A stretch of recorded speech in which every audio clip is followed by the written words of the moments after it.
Le plan A et le plan B, puisque c'est un nouveau concept que je propose en astrologie, consistant à identifier comment les gens fonctionnent sur un certain plan et comment ils fonctionnent sur un autre plan.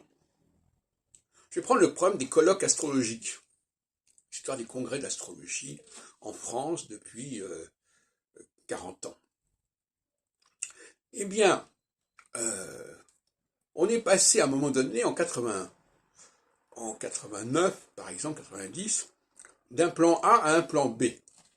Le plan A, c'était des colloques qui réunissaient des astrologues, des gens qui étaient connus, et dont d'ailleurs j'ai fait les guides astrologiques, ce sont des guides des astrologues qui ont des choses à dire, etc. Et tout d'un coup, avec le plan B, on est passé à des populations qui participaient à ces colloques, qui payaient pour ces colloques, et qui étaient inconnus, dont on ne connaissait pas les noms, qui n'étaient pas répertoriés, etc. Ça, c'est le plan B. On a remplacé la bonne monnaie par la mauvaise monnaie, si on peut dire. En même temps, on a puisé dans le capital des élèves en astrologie pour organiser des colloques qui autrefois, auparavant, étaient organisés uniquement au sein d'une élite de chercheurs. Bon, ça a dénaturé les colloques. Et un des acteurs de cette dégradation des colloques, c'est évidemment Yves Lenoble, qui, à partir de 89-90, en alliance d'ailleurs avec l'agapé de Solange de Maïnel, a organisé des colloques où le public, il y avait d'abord un public. Donc il y avait d'un côté quelques orateurs, le public.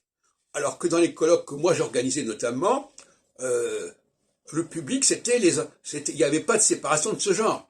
Tous les gens qui étaient là étaient des gens qui étaient en mesure, en capacité d'intervenir. Bon. Donc il a proposé une autre solution, ce qui n'est d'ailleurs pas complètement aberrant, puisque astrologiquement, il y a des périodes où il est nécessaire d'unifier l'ensemble de la communauté astrologique à tous les niveaux. Bon.